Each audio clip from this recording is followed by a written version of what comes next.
और लंदन में अंग्रेजों के नाक के नीचे इस भूमिराज के सपूत ने इंडिया हाउस का निर्माण किया था और मदन लाल धिंगरा ने कर्नल वायली को मारने का काम उस इंडिया हाउस में किया था।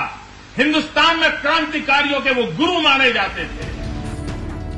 भाषण की अगली लाइन में ही मोदी का ज्ञान गच्चा खा गया। मोदी जी ने कहा कि श्यामा प्रसाद मुखर्जी के कहने पर ही मदन लाल ढींगरा ने लंदन में कर्नल वायली को मारा था।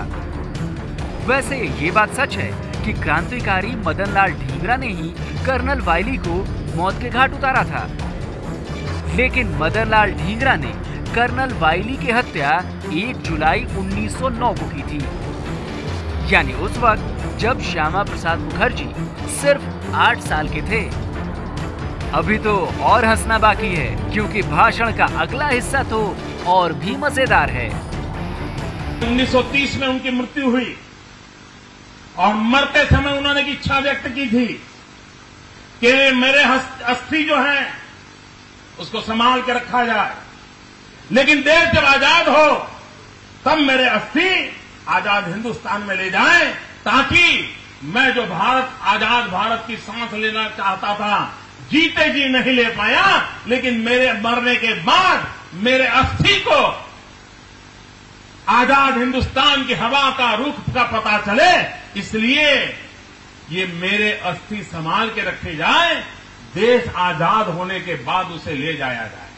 1947 देश आजाद होने के बाद पंडित नेहरू का पहला काम था कि कोई प्रतिनिधि को भेज करके देश के लिए जीने मरने वाले डॉक्टर श्यामा प्रसाद मुखर्जी के उस अस्थि को हिंदुस्तान ला देते। नहीं किया।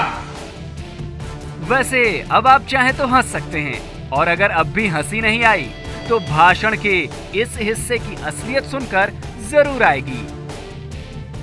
मोदी जी ने कहा कि डॉक्टर श्यामा प्रसाद मुखर्जी का निधन 1930 में हुआ था, वो भी लंदन में, और आजादी के बाद भारत सरकार उनकी अस्थियां तक नहीं ला पाई। अब जरा असलियत भी सुन लीजिए। श्यामा प्रसाद मुखर्जी का निधन 1953 में हुआ था, वो भी लंदन में नहीं, कश्मीर में। अब आप ही सोचिए, चले हैं देश के पीएम बनने, लेकिन देश के इतिहास का ही पता नहीं है।